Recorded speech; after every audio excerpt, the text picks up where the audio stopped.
Salut la troupe. Aujourd'hui nous avons rapproché un peu la caméra parce qu'on va sortir quelque chose de la boîte qui est un peu plus petit, à savoir en direct de chez Genesis, le tout dernier chargeur IMARS Dual.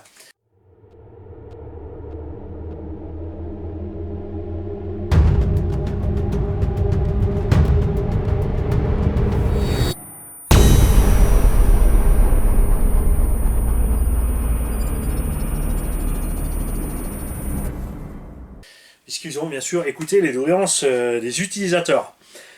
Donc on a ici deux sorties et on a plus de puissance. Ce chargeur fonctionne de 10 à 240 volts. Donc évidemment de 10 à je crois 20 ou 30 volts, c'est écrit dessus, de 7 à 30 volts en courant continu avec un transfo. Donc prévoyez par contre suffisamment d'ampères pour la suite de ce que vous voulez en faire.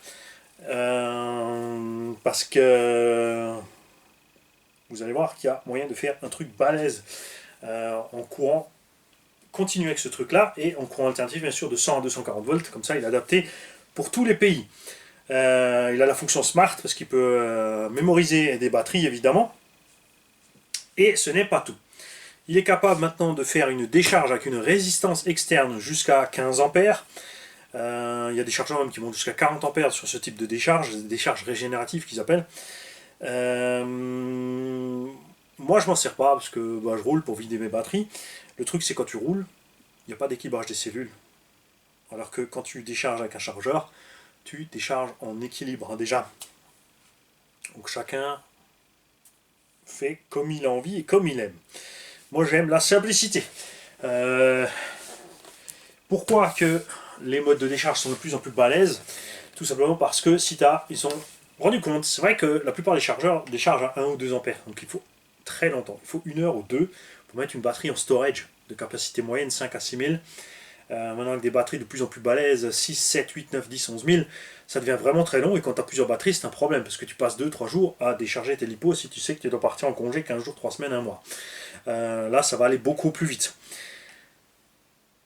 Ces deux sorties dual, tu peux les coupler en parallèle et sortir jusqu'à 23 ou 24 ampères sur la charge d'une seule batterie. Là, les gens vont se dire waouh, attends, ça fait des tonnes de C sur une seule batterie. Oui, mais ils ont pensé aux gens, puisqu'ils font aussi chez Genesis des batteries portables que tu transportes 10, 20, 30 000 mAh pour servir de groupe additionnel en fait. C'est-à-dire que les compétiteurs qui vont sur certains circuits, certains terrains où il n'y a pas de 220 volts, il n'y a pas de transfo, ils se trimballent avec leur powerbank géant en fait. Ils se promènent avec leurs 20-30 000 mAh pour alimenter leur chargeur, leur smartphone, leur machin, leur bidule. Et ce genre de chargeur permet à la maison, évidemment, puisque là-bas t'as pas le courant, de recharger ces grosses batteries. Tout simplement.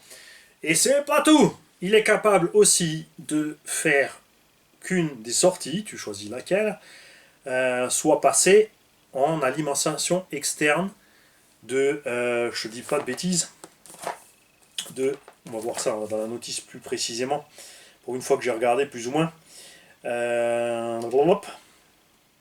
5 à 20 volts et jusqu'à 15 ampères. Pourquoi? Pour brancher tout simplement un fer à souder, un chauffe-pneu, ce genre de choses. Donc tu utilises ton chargeur comme transfo 12 volts. C'est-à-dire que tu les branches en 220 et tu lui sors 12 volts, enfin réglable justement entre 7 et 15 volts ou 20 volts, et jusqu'à 15 ampères pour des choses annexes. Il y a une prise USB dessus aussi pour faire la mise à jour évidemment du logiciel du chargeur, et pour alimenter aussi la charge de ton portable ou de n'importe quoi d'autre que tu as besoin sur le terrain, ton contour, ton app monitor ou n'importe quoi d'autre. Tu vas te faire un cuir à neuf aussi, tu as une petite poêle électrique. On sait jamais. La boîte, c'est la boîte, elle est rectangle, elle est bien faite, simple, fonctionnelle. C'est une boîte, c'est emboîté.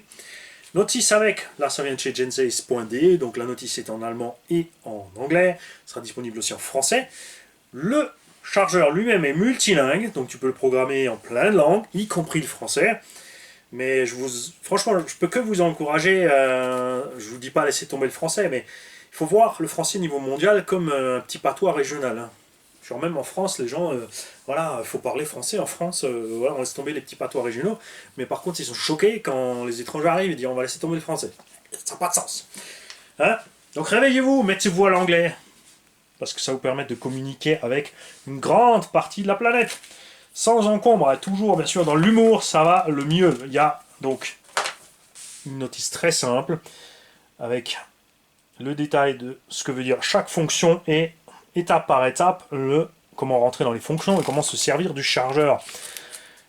La fonction dont je vous ai parlé donc pour charger avec beaucoup de puissance une seule batterie, mais j'insiste qu'il faut un transfo extérieur 12 volts, enfin de 7 à 20 volts, qui fasse au moins 15 ou 20 ampères ou plus pour pouvoir sortir la puissance nécessaire.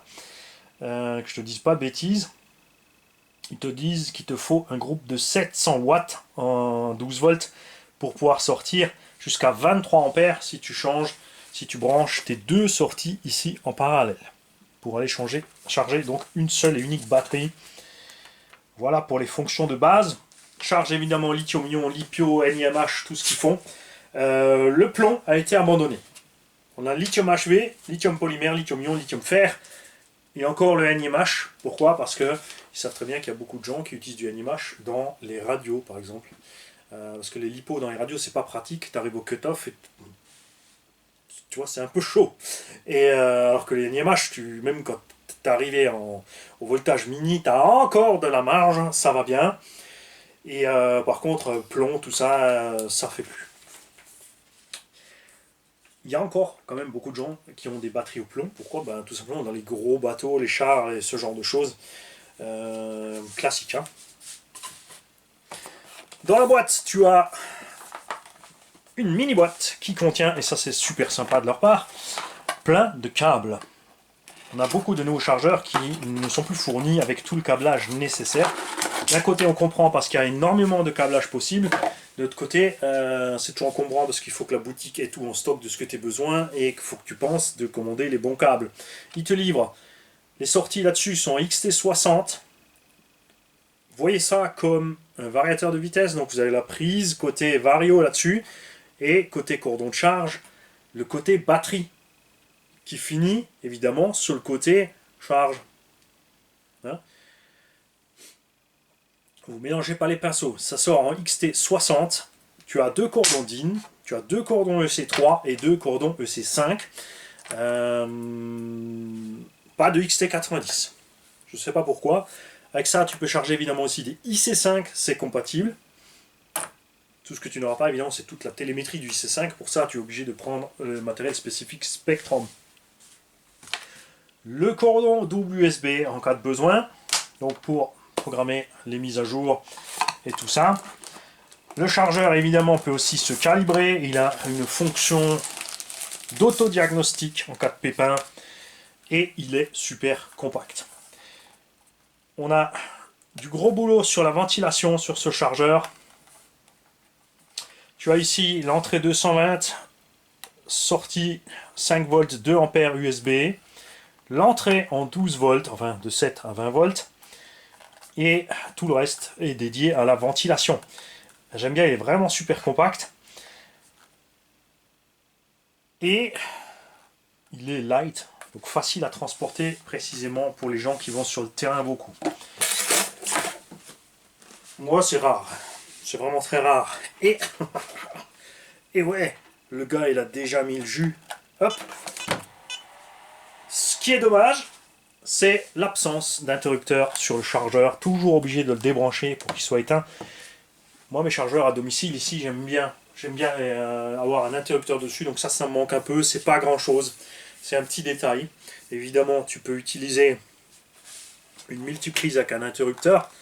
Et regarde, pour te dire que l'électronique à bord consomme peu, il reste allumé quasiment une minute avant d'aller s'éteindre le BINS, hein, quand même.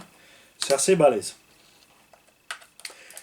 Niveau sécurité, il y a protection de court-circuit. C'est-à-dire,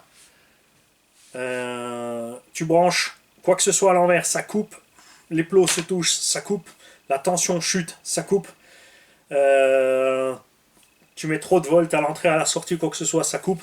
Si jamais il devait prendre feu, il est aux nouvelles normes qui permettent à ce chargeur de ne pas s'enflammer, mais de fondre. Tout simplement. Il va faire... mais il va pas prendre feu.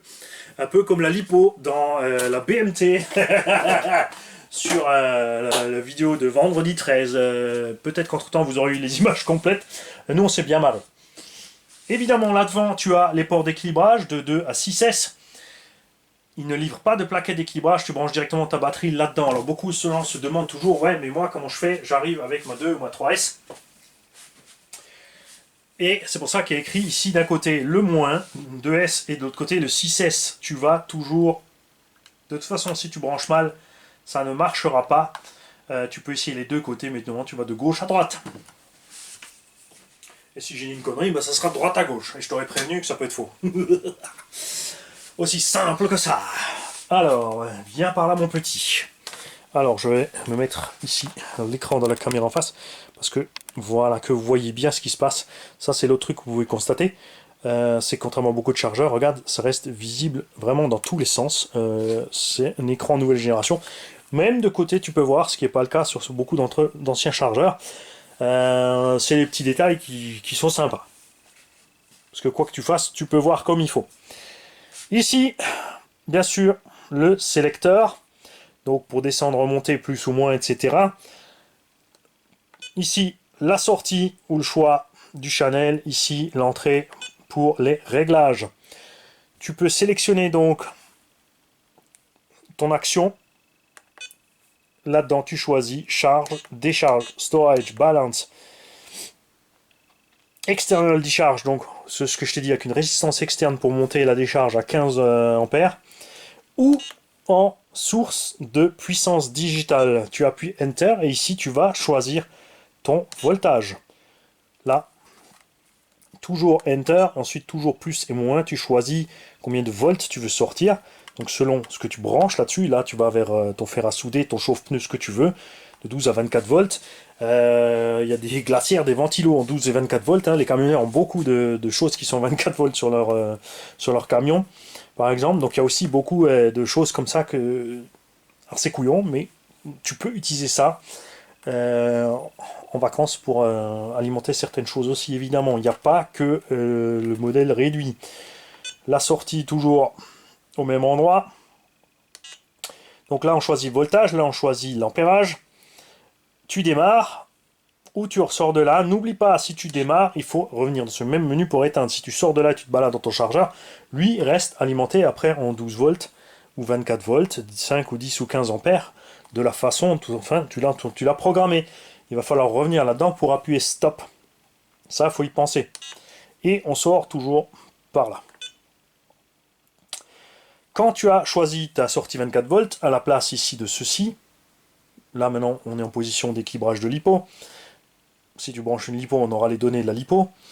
Là, tu auras évidemment le voltage stable que tu as choisi, 12 volts, 14 volts, 18 volts, 24 volts. Et ici, l'ampérage que tu as choisi pour surveiller ce qui se passe. Ici, on est donc en channel A pour la charge. Si tu appuies sur channel ou sortie, tu choisis A ou B ou l'affichage des deux. Chaque sortie est programmable à part, que tu ailles dans A ou dans B, tout simplement. Regarde, maintenant je choisis channel A, j'entre dans le système, je sélectionne ce que je veux faire, puisque là j'étais en digital power, on va aller en charge. Moi je charge toujours en balance en fait, je charge jamais en charge, je suis toujours en équilibrage. À voir maintenant comment ils ont fait ce chargeur. Parce que dans le temps on avait la charge, qui fait que le chargeur s'arrêtait d'office à la première, enfin en fast charge, on avait le chargeur qui s'arrêtait d'office à la première cellule arrivée à 4,20.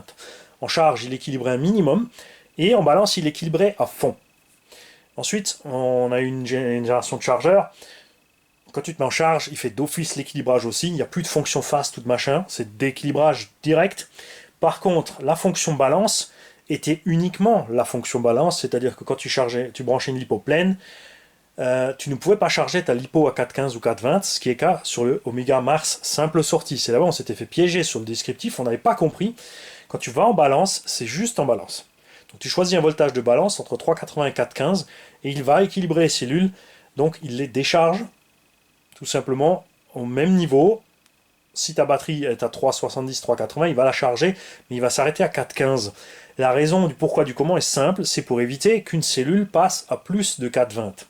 On a constaté sur beaucoup de chargeurs qui équilibrent à 4,20 que certaines cellules vont monter à 4,22, 4,25 pour pouvoir ajuster l'équilibrage entre toutes les cellules, puisque quand tu charges une cellule, elles sont toutes connectées entre elles, donc le courant augmente globalement dans la batterie, et ça pose problème, parce que les cellules vont monter à plus que 4,20, arrive à 4,25, le chargeur coupe. C'est là que des fois, on a des chargeurs qui te disent échec, temps de balance trop long ou voltage de balance trop élevé.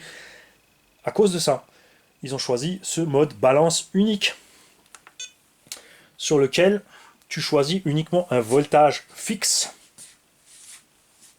Tu peux aussi, donc du coup, quand tu vas faire ça, mettre ta lipo qui est chargée ou un petit peu utilisée.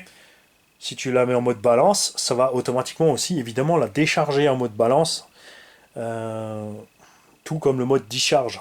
Sauf que tu seras en mode balance, donc ça sera beaucoup plus précis. Et ça c'est super. Et ce qu'il faut savoir, c'est que aussi, avant, on avait des sorties d'équilibrage qui pouvaient balancer 0, 0,1, enfin 0,1, 0,2, peut-être 0,5 ampères maximum sur la sortie ici. Le problème de ça, c'était justement cet équilibrage. Quand tu avais une cellule à 4,10 et l'autre à 4,20, il fallait 1 heure ou 2, le temps que la deuxième cellule soit montée au bon niveau.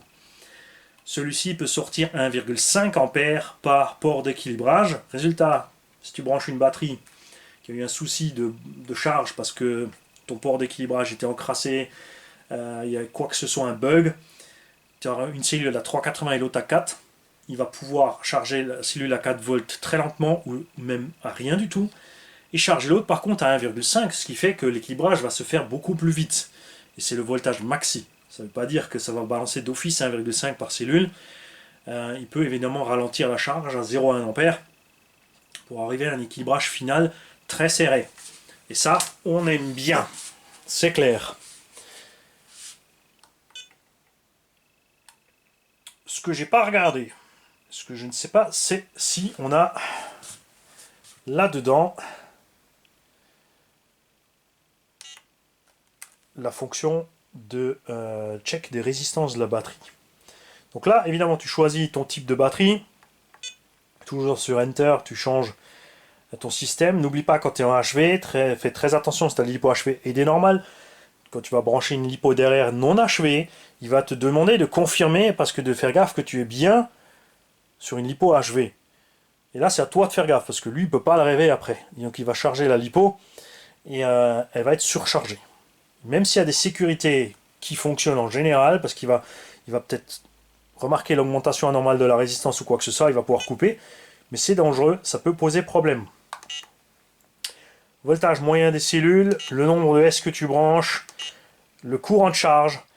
Donc il peut sortir jusqu'à 15 ampères par sortie. Mais attention, si tu branches les deux sorties en 6S, il ne pourra pas sortir 15 ampères par sortie. Ça va se diviser par rapport au nombre de watts et au nombre de cellules, voltage pour watt et ampères, truc muche. Ça, tu vas revoir tes cours d'électricité, ou tu vas tout simplement chercher un tuto sur l'électricité, sur des chaînes spécialisées dans l'électricité. T'obstines pas à faire des cours d'électricité spécialement sur une chaîne de modélisme. C'est exagéré. On a la température, parce que là, on n'a aucune sonde qui est branchée.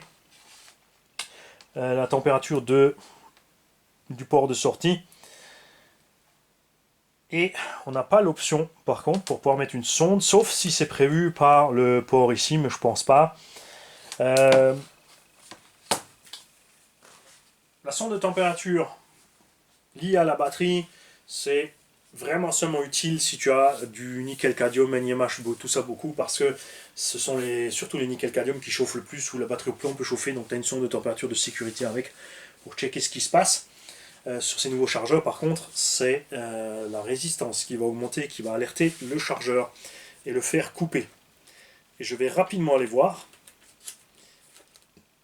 si on a une fonction pour checker la batterie. Alors,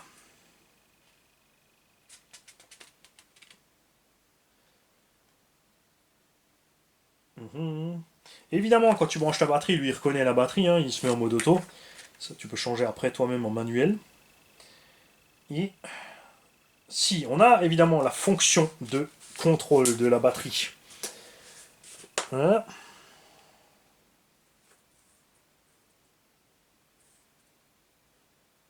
Il faut tout simplement brancher ta batterie et rester fixe sur le bouton. Voilà, là tu as entendu le bip. Quand tu fais ça avec une batterie chargée, à ce moment-là, il va te donner les résistances de chaque cellule. Les résistances sont en milliohms, hein, pas en ohms. Annie a dit plus d'une fois la bêtise. C'est vrai qu'on a toujours ohm en tête, c'est milliohms. Jusqu'à 20 milliohms, ta batterie va bien.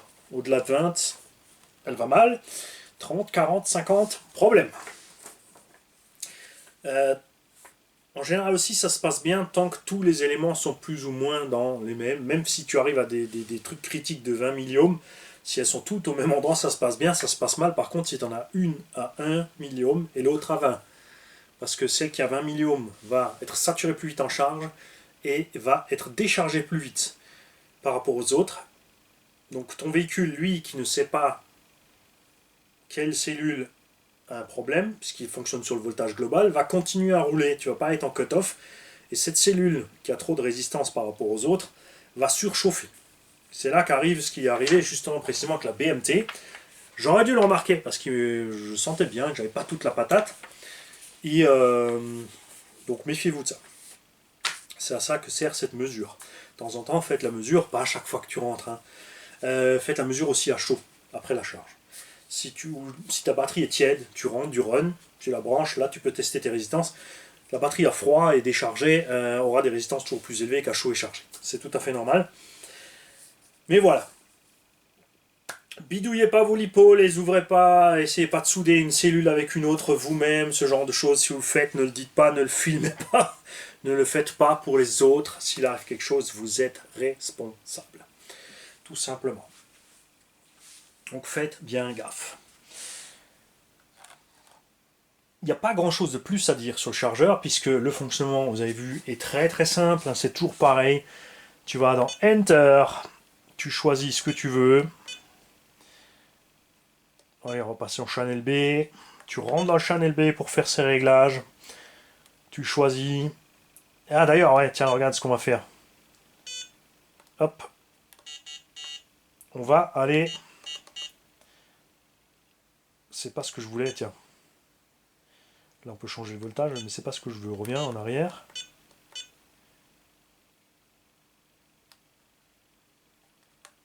On va rester là-dessus. Hop, voilà, système paramètres, tu as vu? Pas besoin de notice. C'est écrit dessus, entrée ou set. Donc on reste dessus pour voir ce qui se passe. C'est électronique moderne, hein, ça avance par touche et quand tu restes dessus, généralement tu rentres dans une fonction de programmation. Là, on a les paramètres système. On va entrer dans le paramètre système. Donc, on peut changer la langue. Voilà, français. Hop, c'est fait. On peut choisir la puissance maximum, le voltage minimum, donc il bip quand ce voltage chute. En dessous de ça, quand tu es là, c'est par exemple quand tu es en 12 volts, en dessous de 7 volts, il se met en route. Personnellement, moi je règle ça en généralement, si tu l'utilises sur une batterie automobile ou autre, règle-le à 10 volts. Ta batterie automobile sous 10 volts aura un problème pour faire démarrer ta voiture, donc il vaut mieux que ça prévienne à temps. Tu peux régler le rétroéclairage, le volume et le bip de fin avec ou sans répétition. Te dire bip bip c'est fini, 5 minutes après encore bip bip. Tu peux tout couper évidemment si tout ceci t'ennuie. Le retour au réglage usine, comme toujours, si tu as fait ton mani, tu es rentré dans tous les programmes et tu sais plus ce que tu as fait. Tu peux toujours programmer le temps de protection et la capacité max. Ici, mis en défaut au maximum, justement pour éviter, dans le temps, on avait toujours des trucs en défaut à 5000, des trucs bloqués à 2 heures. Résultat, la plupart des gens se retrouvaient avec des batteries pas chargées. Ils contactaient rapidement le SAV pour gueuler que leur chargeur ne marche pas, que c'est neuf et que c'est une honte véridique. J'ai eu les copies de certains de ces mails. Il y a vraiment des gens qui n'ont rien dans la cafetière. Donc ça, on a déjà fait, paramètres de fonctionnalité. L'étalonnage de la sortie A ou de la sortie B. l'auto-check.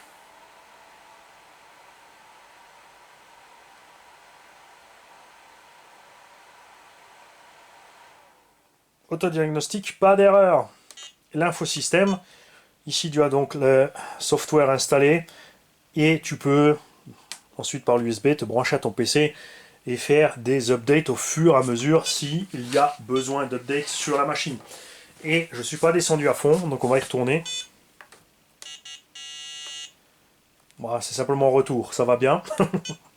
Là on revient au départ. Donc très simple d'utilisation, pas de touchscreen. Moi j'aime bien parce que je suis pas fan du tout des touchscreens honnêtement. Je préfère largement ce système là. Il y a aussi évidemment des tonneaux chargeurs, c'est très bien qu'ils prennent en compte. Il y en a qui sont prévus, même tu poses ton téléphone par induction, ça te charge ton téléphone pendant que tu fais le reste. Très utile pour, je suis d'accord, pour sur le circuit. Parce que si tu as un plein d'applis sur ton smartphone relié à ta radio, ton truc, ton bidule, tout fonctionne ensemble, donc c'est bien pratique. Ça toujours, ce sont des chargeurs essentiellement ciblés pour des gens du loisir, simple d'utilisation comme le Omega Mars 1. Je préfère largement ce système-là. En plus, il est vraiment super compact. Le ventilo aussi, vous l'avez vu, il s'est mis en route pour l'autodiagnostic, relativement silencieux. C'est quelque chose auquel je ne fais pas attention, moi. C'est vrai que j'ai les chargeurs HTRC sont très bruyants et plein de gens m'ont dit ouais, les chargeurs sont super bruyants. Je ne me pose même pas ce genre de questions. Et celui-là, par contre, il est bien plus silencieux. Alors, ce qu'on va faire maintenant, rapidement, pour checker ça, on va mettre ça sur une vraie méchante batterie. Et on va voir si ce ventilo est toujours aussi silencieux. Parce qu'il est possible que sur l'autodiag, évidemment, il était silencieux parce qu'il n'était pas à fond.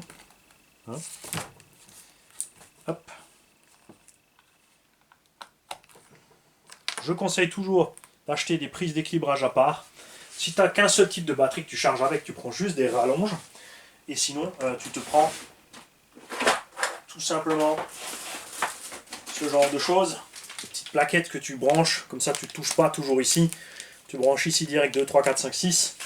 Comme ça, il n'y a pas de boulette. Et surtout, tu ne risques pas d'enfoncer un des pins du chargeur ici. Et d'endommager ton chargeur directement. On va brancher une lipo. On a instantanément donc le voltage de la lipo 22,9.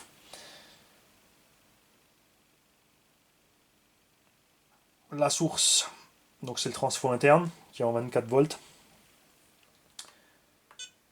On va aller dans sélectionner la sortie A. On va entrer, donc pas en mode équilibrage, mais en charge. Voilà, c'est une lipo, 4,20 maximum, 6S, et on va balancer 15 ampères. 15 ampères, c'est 2C pour cette lipo. En gros, c'est un peu plus que 2C, c'est une 6800. On vous dit toujours en général charger les batteries à 1C, c'est une fois leur capacité. Le C, c'est juste pour capacité. Si c'est une 7000 mAh, ça fait 7 ampères. Donc, on peut régler ici à 7 ampères pour une fois la capacité. Certains constructeurs te disent que quand la batterie est chaude, tu peux charger jusqu'à 2C, et certains même poussent à 5C. Les batteries Maxamp, par exemple, 9000 peuvent prendre une charge à 40 ampères, c'est énorme, je vous le déconseille. J'ai testé sur des batteries, je les ai rincées en 6 mois, contre 3 ans de vie en moyenne, personnellement avec une charge entre 1 et 2 ampères. Je suis jamais pressé, ça m'arrive de temps en temps, mais je charge tranquille mes lipos, j'ai plusieurs chargeurs à cause de ça. J'ai des plaquettes en parallèle, je charge à 1 ou 2 ampères la batterie, toujours en équilibrage. Donc là, tu vas d'office en charge, tu vas pas sur l'équilibrage. Il le fait d'office et tout va bien. Et on va donc commencer. Tu restes dessus. Normalement. Non. Exécuter la tâche sans équilibrage. Pourquoi tu me dis ça? Valider. Donc effectivement, c'est pas ça. J'ai tort. Regarde. On va aller là-dedans. Ah, il y a aussi la charge d'entretien. Donc ça, la charge d'entretien, en fait, c'est le storage chez eux. Ok. Bon à savoir. Moi, j'ai l'habitude, tu vois, d'utiliser en anglais. Donc pour moi, c'est storage. mais en français c'est la charge d'entretien. Donc le stockage des LiPo, tu vas en charge d'entretien. Très important si tu ne te sers pas souvent de tes batteries. On va donc en équilibrage. On va choisir. Oh mais là c'est pareil, il ne va pas me laisser arriver. Si, il me laisse arriver à 4,20, j'ai rien dit. Il me laisse arriver à 4,20. Tu peux aller à 4,25 parce que la plupart des batteries ont une cote de tolérance où c'est possible. C'est pareil, ne le fais pas, ne joue pas avec ça. Hein. Tu peux même laisser 4,18, 4,17 pour être tranquille. Plus t'en demandes à ta batterie, moins longtemps elle va vivre de toute façon. Hein. Donc tu la décharges jamais à fond, tu la charges jamais totalement à fond. Ça va aller bien. Quand je dis pas, c'est pas comme un, tu vois, je dis pas à moitié. Si tu le sers toujours à moitié, ça sert à rien d'acheter une batterie 8000 pour rouler avec la moitié. Hein. Donc là, on est bien 4,20 volts, 4,2 volts, 6S, 15 ampères. Et nous allons commencer la tâche. Fonction indisponible. Toi, tu es bien parti pour me contrarier. C'est toujours bien en fait hein, d'avoir le système qui ne fonctionne pas. Alors, c'est peut-être à cause de ma cible.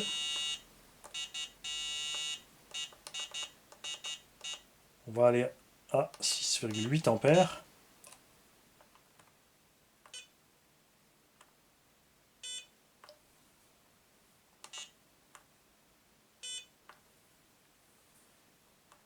Et là,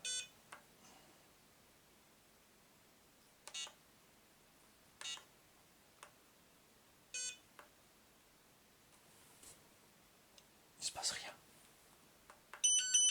Fonction indisponible, validé. C'est quoi ton problème? Mani, il a loupé une étape de l'évolution, c'est rien. Channel A, on est d'accord. On rentre dans la fonction. Ici, on va aller en charge.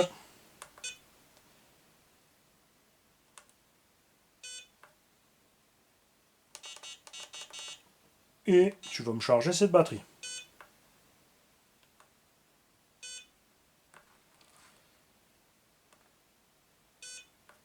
Et ben bravo.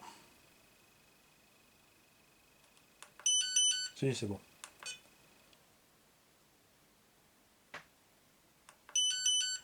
Exécuter la tâche sans équilibrage.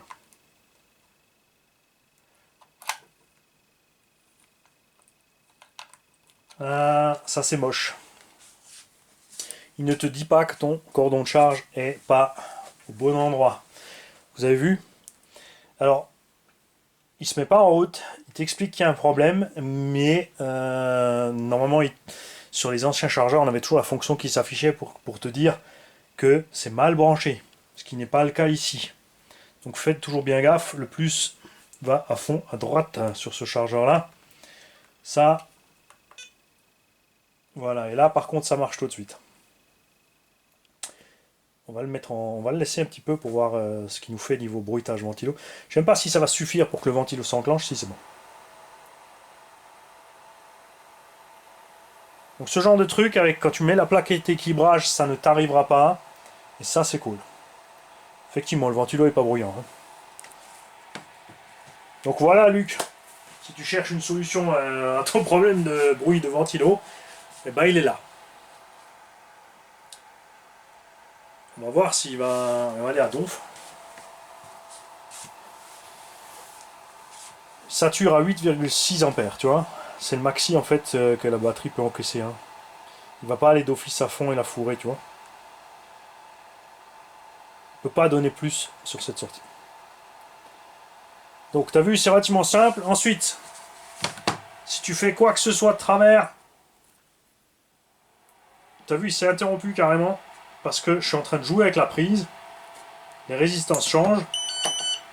Et de toute façon, après, mise en sécurité immédiate. Alors, faites gaffe à ça. Ça, c'est dommage. Généralement, ça, c'est vers le haut. C'est la plupart des chargeurs. Là, ils l'ont mis vers le bas. Ne me demande pas pourquoi, mais bon, c'est comme ça. En tout cas, tant mieux que ça me soit arrivé à moi. Pour une raison très simple. Si maintenant, ça m'était pas arrivé, tu achètes ce chargeur, tu vas te manger dessus. Ça marche pas, ça marche pas, ça marche pas. Tu vas m'écrire. Et si ça m'est pas arrivé, je ne saurais pas t'aider. Ça, c'est l'avantage d'avoir eu ce genre de cas ici. mais ça me contrarie. Donc les petits moins pour moi pour ce chargeur sont le manque, il n'y a pas d'interrupteur dessus, et soit ils auraient dû livrer, je trouve, les plaquettes d'équilibrage avec, soit mettre plus clairement un détrompeur. Pourquoi ils n'ont pas fait plus? Tu vas me dire pourquoi ils n'ont pas fait ça pour t'empêcher de le brancher à l'envers? Parce qu'il y a des autres systèmes. Il n'y a pas que le JST, il y a plein d'autres systèmes. Il y a par exemple le Graupner ou certaines batteries pour les bateaux ou autres, ou les avions hackers, qui utilisent un autre système de prise. Et du coup, s'ils font un détrompeur fixé sur un seul, ils sont bloqués sur un seul. C'est pour ça qu'en fait, tu peux utiliser une plaquette additionnelle pour brancher les bons trucs. N'hésitez pas, profitez de ce genre de vidéo pour, sur n'importe quel chargeur, si vous avez eu des pannes toutes bêtes comme ça, vous avez dû chercher parce que le chargeur ne vous dit pas clairement ce qu'il y a. Par exemple, sur les autres chargeurs que j'ai ici, quand tu branches ton cordon d'équilibrage à l'envers, il te met par exemple équilibreur déconnecté, où il te met prise de puissance déconnectée. Celui-là, il ne te dit rien, il te dit juste est-ce que tu veux charger ta batterie sans le truc, et il se met en défaut, il se met pas en route, mais il te dit pas pourquoi. Ce que j'ai pas fait, et ce qu'on va tester, c'est ce qu'il nous dit en anglais. Parce que des fois, comme ça, tu as des choses bizarres. Donc attends, on va aller là. Ressors de là, s'il te plaît. Voilà. Paramètres système. On va aller en anglais. On va ressortir de là. On va aller sur le channel A. On va brancher nouveau à l'envers. Parce que ça va sans problème. L'équilibreur, il est posé au milieu. On branche là, clac. On va essayer de mettre en route.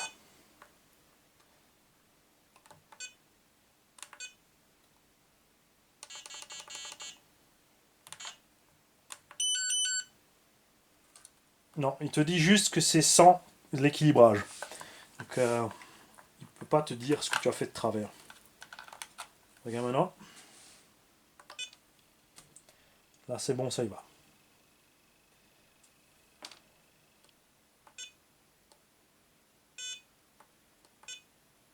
Ok. Donc, on va le laisser tranquille. Si vous êtes à la recherche d'un chargeur et que vous voulez le lien sous la vidéo, personnellement, moi, c'est pas un mystère, je vous l'ai déjà dit 1000 fois, je prends mes batteries chez Gen6.de, tout simplement parce que de toutes les batteries que j'essaie au fur et à mesure du temps, une fois qu'ils sont arrivés à partir de la série Bashing 50C, ou voire plus maintenant, 60C, 80C, 120C, je suis content avec mes batteries Gen6, c'est à côté, j'ai bon contact, s'il y a un souci, j'ai jamais eu de souci de garantie personnellement. Pensez toujours, attention, il y a toujours ce truc avec les lipos, on dit toujours garantie 2 ans, mais tu as quand même toujours le problème qu'ils te donnent 3 mois, 6 mois. Il y a toujours une espèce de flou artistique là, parce que oui, c'est du consommable, les 2 ans c'est sur le matériel. Tu vois, ça, faut y penser où que tu prennes, hein, de toute façon. Tu auras le problème partout. C'est clair.